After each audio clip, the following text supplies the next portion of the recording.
자, 우리 이번 시간에 배우는 것까지가 너희들 1학기 중간고사 시험범위에요.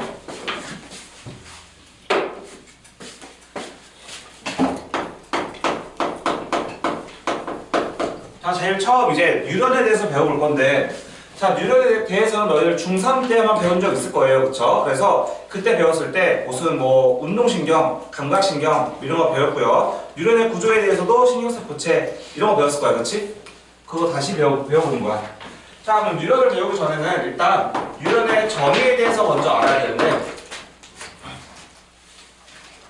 뉴런은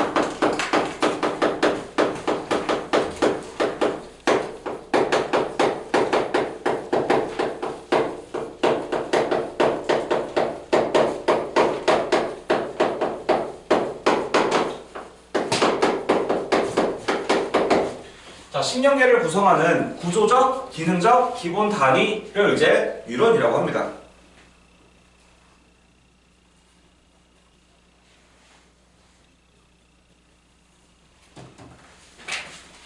자, 그럼 앞에 있는 신경계라고 하는 걸 지우고 이거를 생명체라고 한다면은 뭘로 말할 수 있을까? 생명체를 구성하는 구조적, 기능적, 기본 단위. 그치, 세포라고 그래. 그럼 얘는 뉴런은 이제 한국말로 하게 되면 얘를 신경세포라고 부릅니다. 오케이? 그래서 우리 신경계라고 하는 거는 뇌뿐만 아니라 뇌랑 이제 연결되어 있는 다른 팔까지 이어지는 신경, 그 다음에 척수뿐만 아니라 척수랑 이어지는 신경, 이걸 전부 다 신경계라고 하고, 걔네들의 가장 기본적인 단위를 뉴런 이렇게 부르는 거야. 오케이? 그럼 뉴런의 구조를 봅시다. 자, 이번 시간에 그림을 되게 많이 그릴 건데 저번보다는 적지 않을까 싶긴 하고요.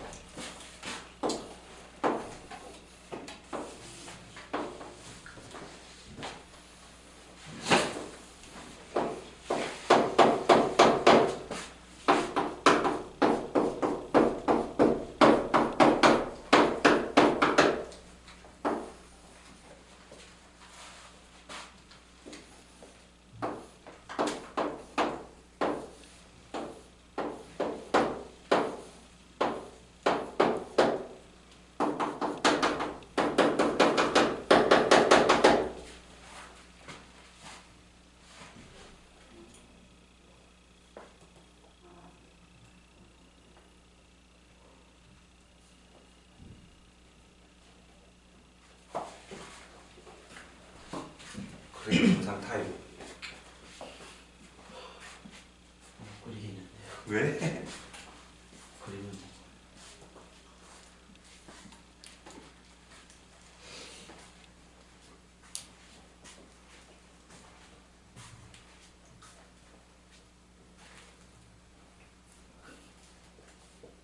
저기요. 좀 적어보고 있는 거 맞죠? 외계인을 그렸는데요?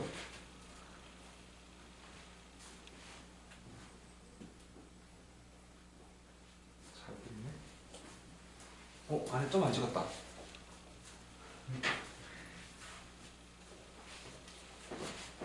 자, 대충 다 그렸으니까 보게 되면 각각의 명칭을 봅시다. 자, 여기 이 별 모양, 이 안쪽 이 큰 별 모양을 합쳐가지고 여기를 신경세포체라고 불러요.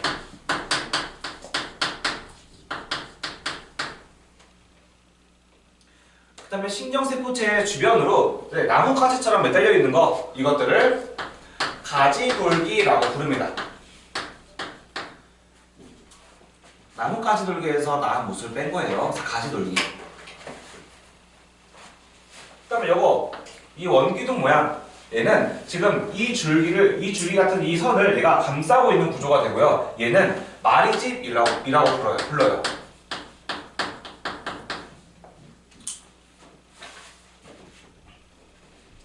마리집을 구성하는 물질은 하나의 세포이고요. 그 세포의 이름을 슈반세포라고 부릅니다.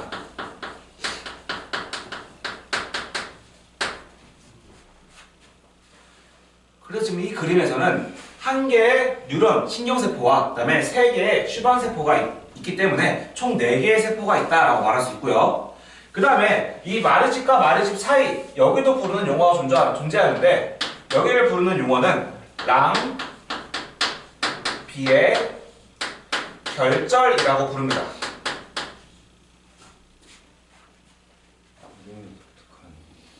맞아. 랑비요. 랑비의 결절. 그 다음에 여기서부터 신경세포체부터 뻗어나온 되게 굵은 줄기 끝까지 여기를 축삭돌기라고 불러요.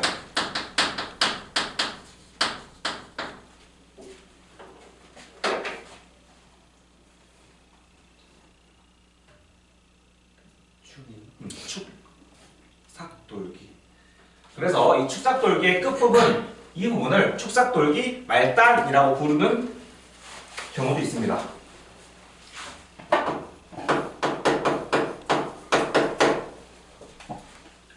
자, 이게 뇌변의 가장 기본적인 구조가 되고요. 아, 미안.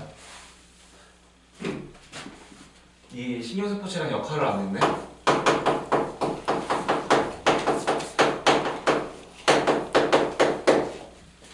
자, 신경세포체의 역할을 먼저 보게 되면 신경세포체는 지금 이 동그란 점 같은 게 얘들아 핵이에요. 그럼 핵이 있기 때문에 이 주변에는 세포를 구성하는 세포의 작은 기관인 세포 소기관이 있을 거고요. 세포 소기관은 미토콘드리아, 스포체, 또 골지체 이런 게 있겠죠. 그럼 미토콘드리아가 있기 때문에 여기서는 세포 호흡이 일어나게 되면서 에너지를 생산하게 될 거야. 그쵸? 그럼 에너지가 있으니까 얘는 생명 활동을 할 거고요. 그래서 뉴런에서 여기가 없다 그러면은 얘는 얼마 하지 못하게 돼. 근데 얘가 있기 때문에 굉장히 오랫동안 할 수 있는 거야. 그래서 신경세포체의 역할은 생명 활동을 합니다.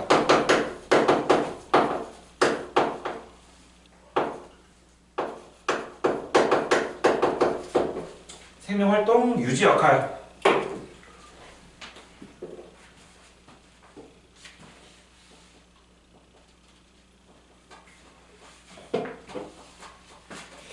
자, 두 번째, 가지돌기의 역할.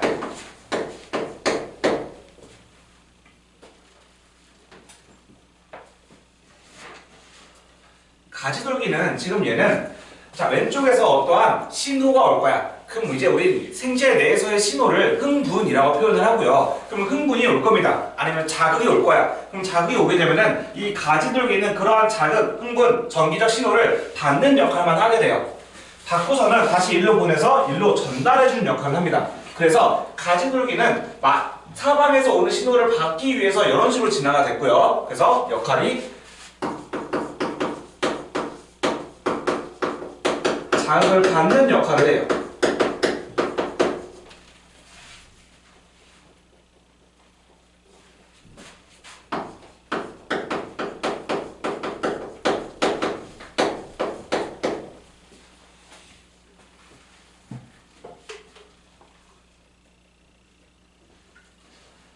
다음으로 축삭돌기는 아까 말했듯이 얘가 자극을 다 받아서 이동하면은 일로 신호를 보낸다라고 했어요. 그래서 얘는 자극을 전달하는 역할을 합니다.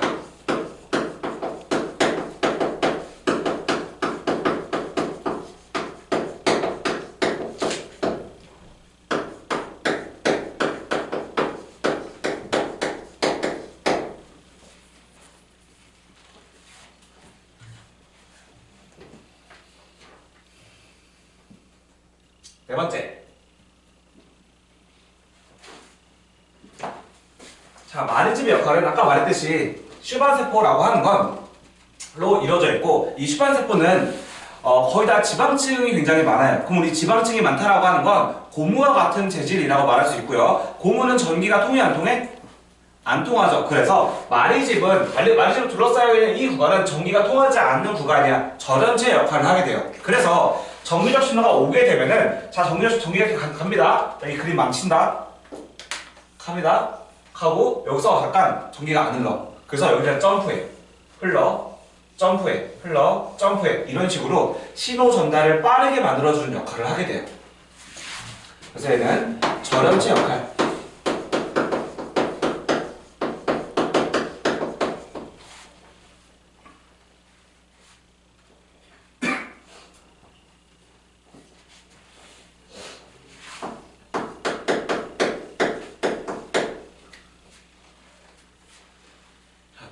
종류를 보게 되면은 누르는 종류는 분류 기준을 뭘로 삼느냐에 따라서 다르게 분류할 수 있습니다. 그래서 첫 번째 분류 기준.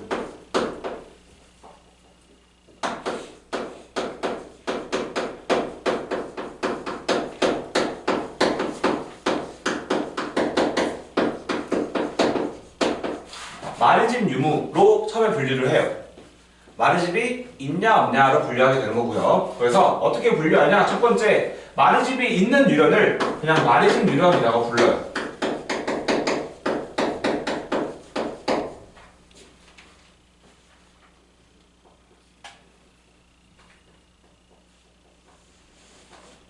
그럼 이러한 마리집 유련의 특징은 아까 말했듯이 신호 전달이 빠르다라고 하는 게 특징이 되겠죠? 그래서 얘는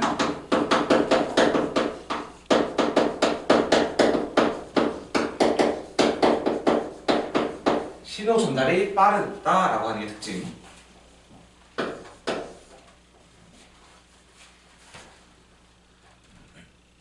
자, 마리집이 없는 유련은 뭐라고 부를까? 우리 저거 껍데기 없는 달팽이는 뭐라고 불러? 그치. 머리가 없는 사람을 대머리 말고 민머리라고 하지. 똑같이 해도 마리집이 없기 때문에 민마리집 유련이라고 부릅니다.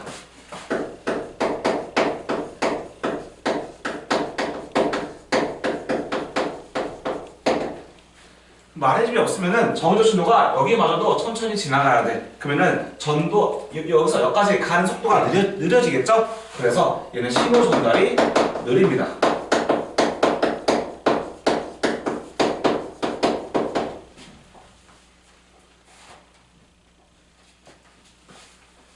근데 뒤에 보이니? 글씨? 조금 더 크게 쓸까? 괜찮아? 두 번째 분류 기준. 이번엔 기능에 따라 분류를 해볼게요. 기능, 역할에 따라서 유련은 세 가지로 나눌 수가 있습니다. 첫 번째,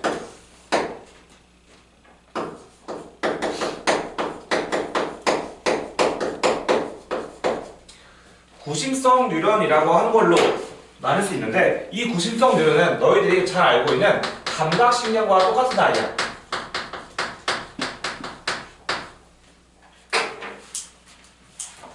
그럼 감각신경의 역할이 뭐야? 우리 몸에 있는 감각기관에 들어오는 외부적 신호를 받아서 명령체계인 뇌나 척수로 전달해주는 역할을 하게 되는 거지. 그쵸? 그래서 우리 감각기관인 눈 같은 경우에 연결되어 있는 감각신경은 시신경이라고 말하게 되고요. 그래서 눈으로 받아들인 외부 신호를 시신경을 통해서 뇌로 전달하게 되면 내가 사람이 있구나 이렇게 느끼는 거잖아. 오케이? 그래서 이 구심성 뇌로는 외부 신호를 뇌로 전달하거나 아니면 척수로 전달하기 때문에 이 뇌랑 척수를 다 합쳐가지고 중추신경계라고 부릅니다.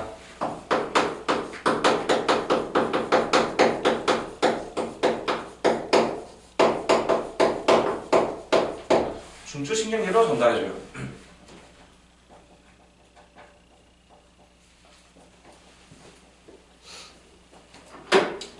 이러한 구심성 유련은 생긴 게 뭐 이제 중3도 똑같지만 생명과학 원에서는 그림을 보여주고 얘가 구심성 유련인지 아닌지를 판단하는 그런 걸 할 줄 알아야 돼요. 그래서 얘만의 특징이 있어. 그래서 똑같이 그리셔야 돼요.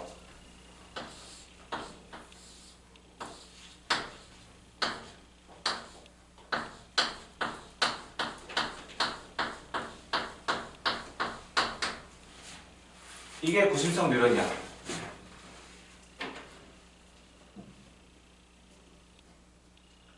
지금 또 네모 그린 거 마리집이긴 한데 왼쪽에 3개, 오른쪽에 4개 이거 의미 없습니다. 그냥 내가 대충 그린 거야. 마리집이 있다라고 하는 게 중요한 거야. 한 개 그려. 한 개 그려도 돼.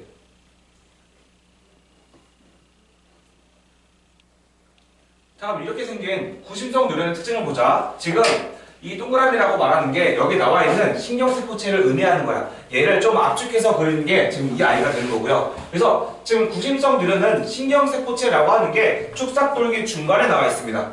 이게 구심성 유련의 특징. 또 두 번째 특징, 마리집이 있어. 우리가 외부 신호가 왔을 때 빠르게 뇌로 신호를 전달해 줘야지만 뇌에서는 그에 맞는 명령을 빨리빨리 하달하고 그래서 우리가 움직일 수 있게 되는 거야. 그래서 마리집이 있는 얘는 빠른 신경에 속하게 되고요. 그 다음에 축삭돌기라고 하는 게 양방향으로 퍼지게 되면서 어느 곳이든 신호를 보낼 수 있게 만든 게 구심성 뉴런의 모양의 특징이야.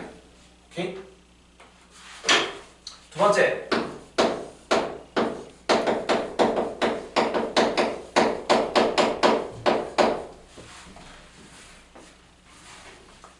자, 연합 뉴런이라고 하는 거는 얘는 양 방향에서 어디서 오는 신경 신호를 전부 다 합쳐주는 그러한 역할을 하는 게 연합 뉴런이고 대표적으로 얘는 뇌나 척수에 들어있게 되면서 명령을 하달하는 역할을 합니다.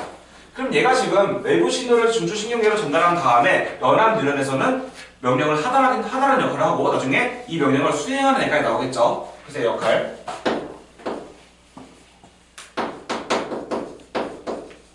자극에 맞는 적절한 명령을 하달하는 역할을 해요.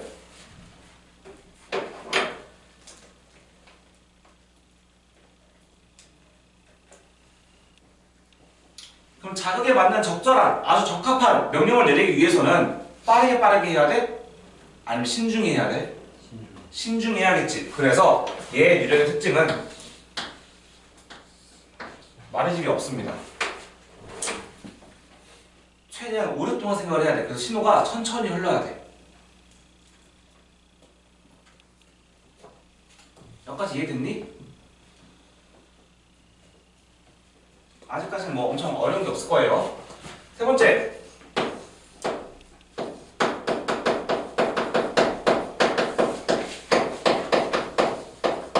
원심성 뉴런이라고 하는 게 존재하는데 얘는 운동신경입니다.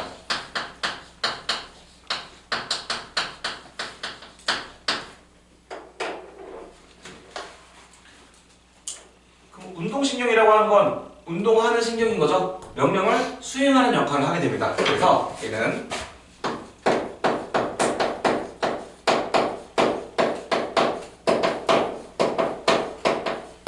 명령을 수행해요. 생긴 건, 자, 명령을 내려줬어, 뇌에서. 이거를 천천히 실행해야 돼? 빨리빨리 실행해야 돼. 그래야, 예를 들어, 외부에서 공이 날아오게 되면은, 공이 온다, 라고 하는 신호를 내 눈으로 들어온 다음에 빠르게 뇌로 전달해줘야 돼. 공이 와요, 라고. 그럼 뇌에서는 이제 피해라고 하는 명령을 내릴지, 잡아라고 하는 명령을 내릴지, 적절한, 신중하게 생각을 해. 그 다음에, 피하자, 라고 생각했어. 그 내가 빨리 움직여야 돼, 그치? 그래서 얘는 생겨먹은 게, 마리집이 있습니다. 연합 뉴런보다는 길고요. 왜냐면 뇌랑 팔까지의 거리는 기니까. 마리집은 있는 형태.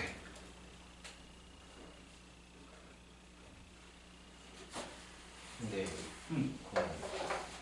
그 원심성 뉴런이 그 마리집이 없는 것도 있어요? 마리집이 없는 거는 없어요. 없다고 보면 돼요. 운동신경이 없는 그래서 우린 그걸 병으로 말하게 되고 보통 몸에 마비가 그 병명이 있는데 그 야구 선수가 걸려서 걸린 병 갑자기 까먹었다. 그 병은 굉장히 우리 몸에 굉장히 느리고 마비가 온 것처럼 잘 움직이기 힘들어. 게다가 이런 핸드폰조차 들기 힘들어. 힘이 안 나기 때문에. 그런 병은 원인이 뭐냐? 우리 몸에 나중에 우리 배울 겁니다. 백혈구 중에 이제 내 몸을 잡아먹는 그런 백혈구가 있어. 걔가 여기는 마리집을 다 먹어버려. 그러면 신호가 느리게 가지. 그래서 마비구처럼 잘 못 움직이는 거야. 그 병명이 있습니다. 바로. 자, 그러면 이제 이거를 한 번에 다 이어볼게요. 이건 그러지 않아도 괜찮아요.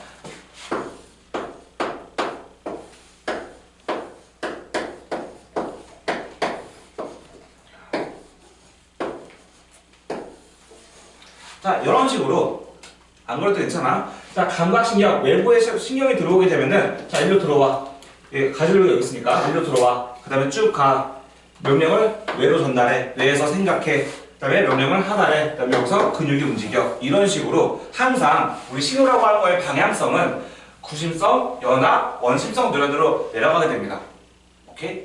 게다가 지금 구심성 뉴런이 감각인지 헷갈린다라고 하는 친구들은 자 기억, 이형, 이응이에요. 오케이? 그래서 그거에 맞게 외워주시고요. 자, 그럼 이제 이거는 전체적으로 봤을 때 뉴런에 대해서 알아본 거야. 그쵸? 그러면은 자, 정기적 신호라고 하는 게 도대체 어떻게 만들어지고 어떤 물질에 의해서 만들어지는지에 대해서 한번 봅시다. 지웁니다.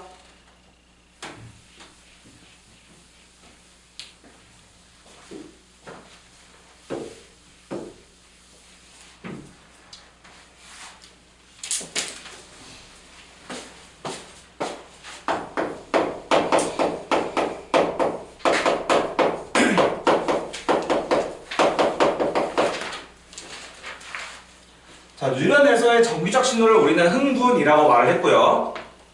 자, 외부에서 오는 것을 자극이라고 한다면 우리 몸에서의 자극을 흥분으로 바꿔서 표현하게 되고 이 흥분은 정기적 신호입니다. 그러면은 이 흥분이 발생하는 과정을 봤을 때 가장 크게 제일 처음 아무것도 자극을 주지 않은 상태를 우리는 분극이라고 표현을 해요.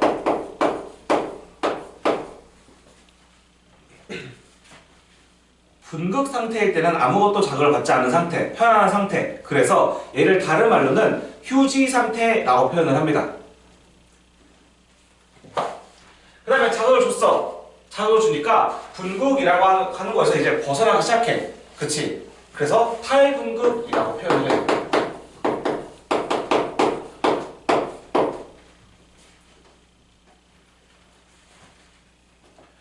그 다음에 시간이 지나서 자극이 또 안 들어오네? 그러면은 다시 원래 분극 상태로 돌아가고 싶어. 그래서 재분극. 돌아왔으니까 다시 분극. 이렇게 흥분은 이런 식의 과정을 거치게 돼요.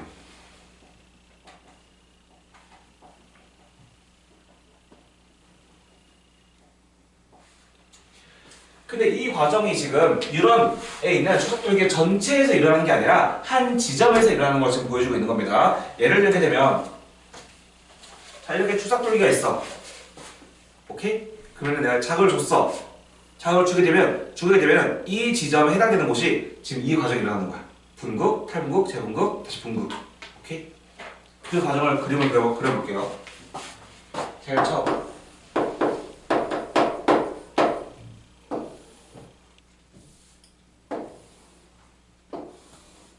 지금 그리는 거는 축삭돌기가 이렇게 있으면 얘를 반을 이렇게 잘라. 자르면은 이렇게 단면이 보이겠지. 이 단면을 그리면 이 윗부분과 이 밑에 부분을 그린 거예요. 어떤 그림인지 알겠어? 그럼 여기 이거 지금 이렇게 봤을 때 이거 세포막이지. 얘는 뉴런의 세포니까. 그럼 위에 세포막에 뭐 있어? 인지질 말고 막단백질 있지. 오케이? 그럼 그 막단백질을 그릴 겁니다.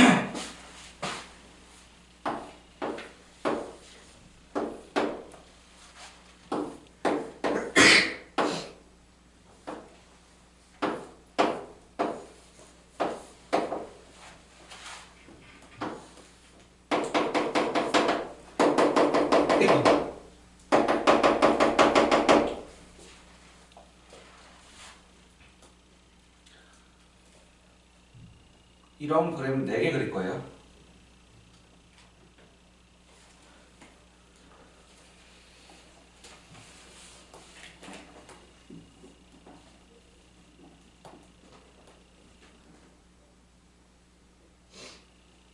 좀 덥지? 괜찮아? 옛날 동그라미 그리셨어요. 맞아, 동그라미 이거 굉장히 버전 되게 많아. 난 보통 3가지 버전으로 그리는데 내신 들어가면 동그란 버전으로 그릴 건데 동그란 버전 난 좀 더 좋다고 봐. 왜? 가려지네? 옛날하고 비슷해도 돼요. 심지어 캔이 막단백질인데 이거 지금 뚜껑이야. 우리 막단백질이 통로지, 통로. 이게 통로인데 닫혀있는 통로, 열려있는 통로. 이렇게 그린 거야. 여기 다 쳤고 열렸고.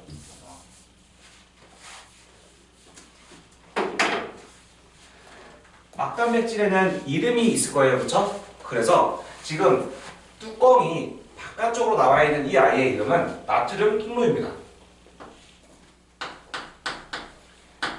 나트륨 이온 통로.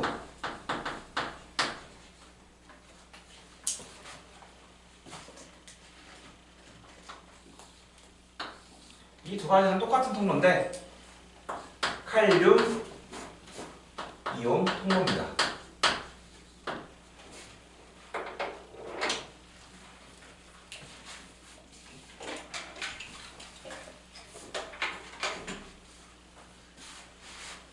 자, 우리 몸은 외계인이 아닌 이상 무조건 여기가 지금 이 안쪽이 뉴런 내부지, 여기가 뉴런 밖이야, 그쵸? 외부고. 그럼 뉴런 안에 무조건 칼륨이 더 많아요, 밖보다. 그 다음에 나트륨은 무조건 밖이 무조건 많아요. 그래서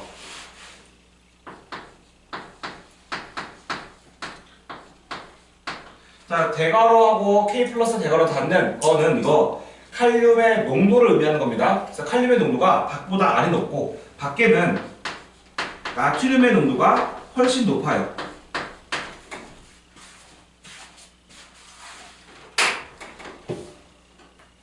그러면 이 나트륨 통로, 칼륨 통로를 통해서 이온이 이동하는 거는 촉진 확산에 해당이 되는 건데 확산이니까 에너지 써 안 써? 안 쓰지. 근데 확산이니까 이동 방향이 어떻게 돼? 고농도에서 저농도로 이동하는 거지. 그러면은 칼륨이라고 하는 거 안에서 밖으로 나가 밖에서 안으로 들어가. 밖에서 안으로. 안이 훨씬 높아 농도가. 아, 그럼 여기가 고농도고 여기가 저농도니까 칼륨은 안에서 밖으로 나가겠죠. 그런데 마침 여긴 닫혀좀 열려 있어. 그럼 나가 안 나가? 나가죠. 그래서 칼륨이라고 하는 게 밖으로 나갑니다. 나트륨은 들어올 수 있어? 못 들어와? 못 들어오지. 밖이 높은데 닫혀 있으니까 나트륨 못 들어오게 되고 칼륨만 조금 나가고 있는 상태가 내가 자극을 받지 않은 상태의 기준입니다. 그러면 자, 우리가 이제 저걸 많이 보잖아요. 심장이 뛸 때 이거 삐삐삐 하는 거 그렇지? 알지? 그게 이제 이거랑 이제 연관이 많이 되는 건데 그거 보게 되면은 그것도 이제 그래프다 보니까 X축이랑 Y축 봤어요? 아마 안 보겠어 잘? X축은 시간이고 Y축은 막전이라고 적혀 있어요. 그 막전이라고 하는 거는 세포막의 전압을 의미하는 거야. 그러면은 세포막의 전압을 측정하기 위해서는 이렇게 전기침을 여기다가 뉴런에다 꽂아야 되는데 꽂으면은 침이 안으로 들어가니까 이 안쪽에 있는 막의 전압을 측정하겠지. 그쵸? 바깥에 되고 싶어도 되면은 얘가 꽂힌 게 아니니까 떨어져 나갈 거야. 그래서 꽂으면은 이 안쪽에 있는 막의 전압을 측정하게 됩니다. 그러면 안쪽에 있는 막의 전압을 한번 확인해 보자. 자, 양이온이라고 하는 게 밖으로 나간다. 그러면은 이 안쪽은 플러스가 있던 게 사라지니까 마이너스를 띌 거고, 그다음에 바깥쪽은 없던 플러스가 생겨난 거니까 플러스를 띠게 될 거야. 맞죠? 그래서 바깥쪽의 세포막은 플러스 전압을 띠게 되고 안쪽의 세포막은 상대적으로 마이너스를 띠게 됩니다.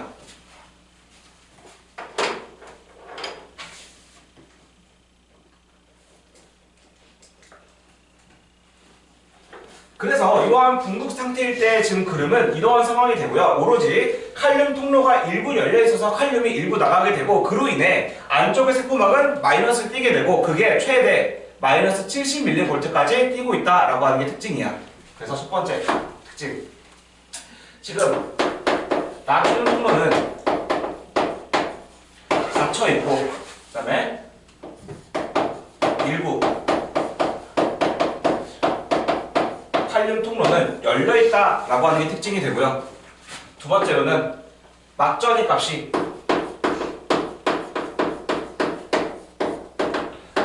마이너스 70mV까지 내려가게 되고 보통 이거를 유지합니다.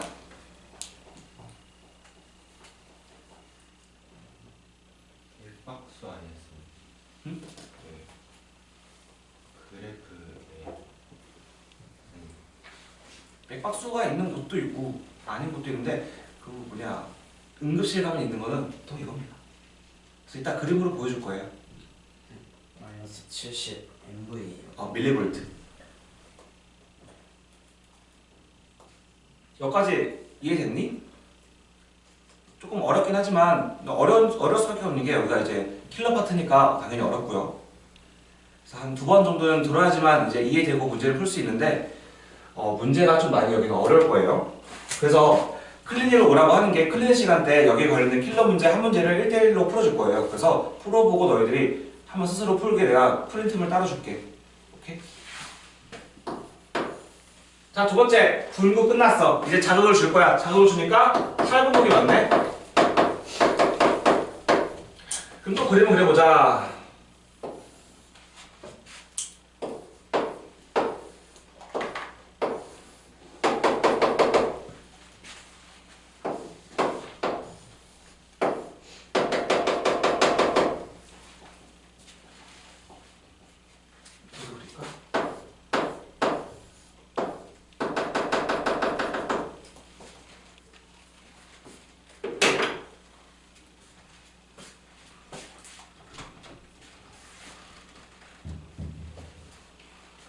이러면 보여? 예준이 보여? 가빈이 보여?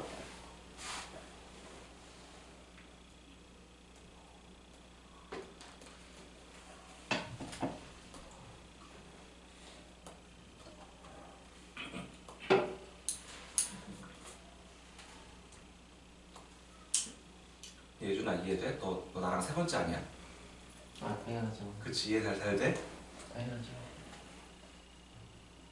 4번째인가? 세 번째 3번째겠지? 자 보면은 얘가 지금 똑같이 앞에서 봤듯이 나트륨 통로가 될 거고요. 얘는 칼륨 통로가 될 거야. 그럼 딱히 명칭은 안 적을게. 적을 필요한 사람은 알아서 적으세요. 그러면은 밖에 지금 나트륨 이온이 농도가 훨씬 많기 때문에 확산위에서 마침 열렸으니까 들어올 거야. 그쵸? 그러면 들어오다가 어느 한순간 여기 안쪽에 나트륨 농도가 더 높아지는 순간이 올까? 안 오겠지. 왜냐면 확산이니까. 확산이라서 오히려 같아지는 순간이 오지만 오히려 역행해서 여기가 더 많아지는 순간은 절대 오지 않아요. 그래서 어떤 문제를 풀도 무조건 나트륨 이온은 세포 밖에, 뉴런 밖에 훨씬 많다라고 하고요. 그 다음에 뉴런 안에는 무조건 칼륨 농도가 제일 높다라고. 이건 함상이에요, 모두. 어쨌든 그래서 밖에서 안으로 지금 나트륨 이온이 들어올 겁니다. 밖에 농도가 높으니까. 칼륨은 나가지 못해요. 닫혀 있으니까.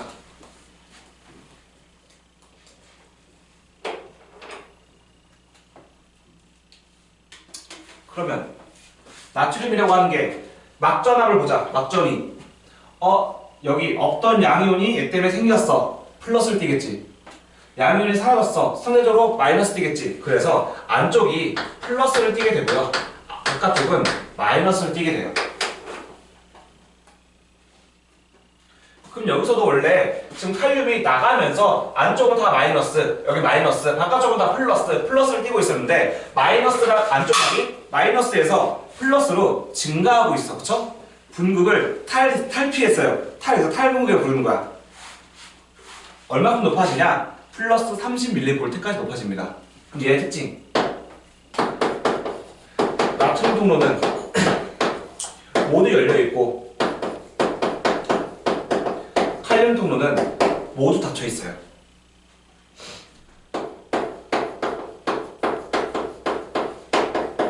막전이 값은 최대 플러스 30mV까지 올라갈 수 있습니다.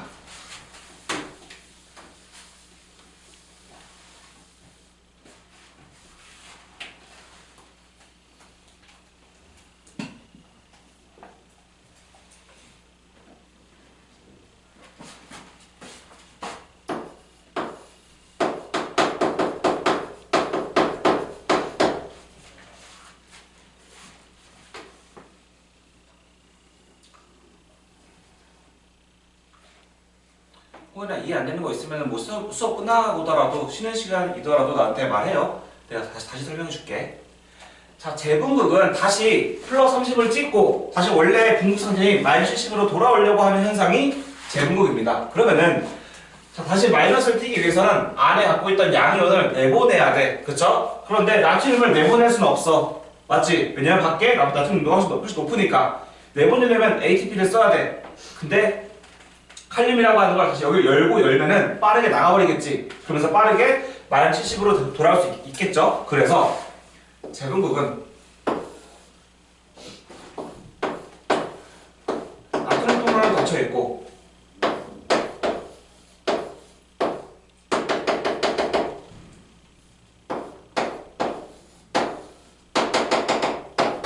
칼륨 통로는 모두 열려 있습니다.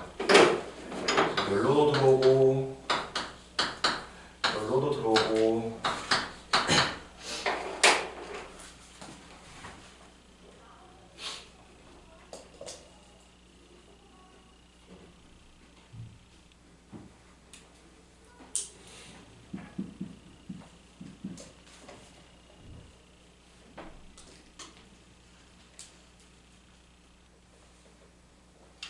그래서 얘는 특징이 나트륨 통로는 다 닫혀 있고요.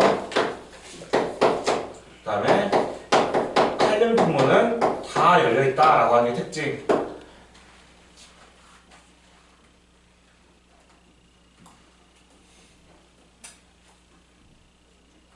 그 다음에 제분국은 다시 마이너스 70으로 내려갈 뿐만 아니라 훨씬 더 많이 내려가게 돼. 그러한 이유는 우리 뉴런에는 나트륨 통로보다 칼륨 통로가 한 100배, 100만 배 훨씬 더 많아요. 통로의 개수가 너무 많다 보니까 다시 처음에 다 열어놨는데 다시 원래대로 반 정도만 닫히기 위해서는 시간이 조금 걸려. 닫히는데 시간이 걸리기 때문에 마이너스 70까지 도달했지만 아직 반만큼 못 닫았어. 많이 열려있어. 그래서 오히려 더 내려가게 돼. 더 내려가서 얘는 최소 막전이 값이 마이너스 80mV까지 내려갑니다. 그러다가 이 딱 절반 정도 닫히게 되면 다시 원래인 마이너스 70으로 돌아오게 돼요. 그래서 지금 마이너스 80까지 내려갔잖아? 그럼 마이너스 70이 분극인데 마이너스 80까지 내려갔어. 그 더 내려간 구간을 과분극이라고 불러요.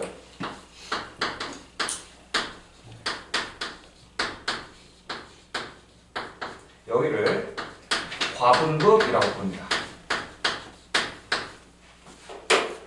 마이너스 70부터 마이너스 80.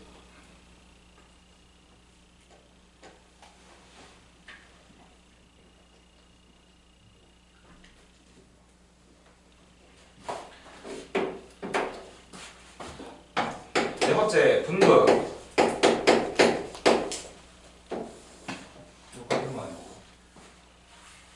달라요. 네.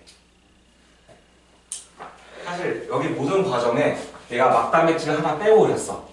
근데 처음부터 그림 너희들 헷갈리기 때문에 여기서 그려줄게. 그래서 아이패드에 있으신 분들은 저거 그냥 복사해서 붙이세요. 오케이?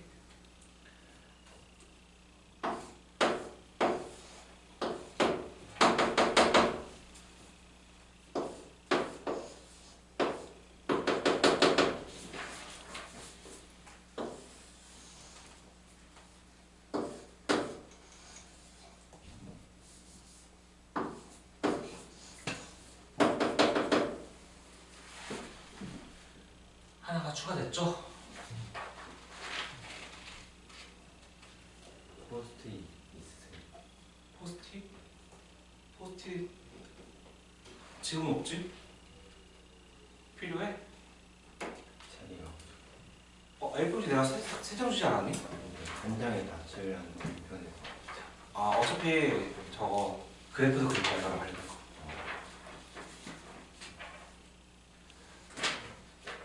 다 잘 그렸나요?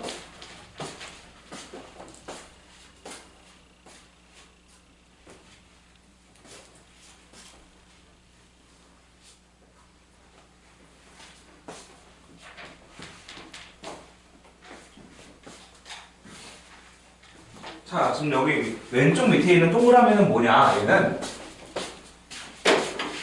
자, 앞에서 칼륨 나갔어. 나트륨 들어왔어. 칼륨 나갔어. 그러면은 원래 안쪽에는 칼륨이 많이 있어야지만 지금 이 상황이 유지가 될 거야. 그쵸? 그럼 안으로 밖으로 나간 칼륨을 다시 잡아가지고 안으로 집어넣는 애가 필요해. 그 다음에 얘는 나트륨이 들어왔어. 안에 들어왔던 나트륨을 다시 밖으로 빼줘야지만 이 농도를 유지할 수가 있게 되는 겁니다. 그쵸? 그럼 그런 아이가 필요하게 되고, 그런 아이 같은 경우에는 안쪽에 칼륨이 많음에도 불구하고 밖에 있는 칼륨을 안으로 집어넣어줘야 돼. 저농도에서 고농도로 이온을 이동시켜주는 아이야. 그러면은 힘이 필요할까 필요 없을까? 에너지가 필요하겠지. 그래서 ATP를 사용하게 되고요. 그런 아이의 이름, 얘가 나트륨, 칼륨, 펌프라고 합니다. 얘는 그래서 ATP를 소모해요.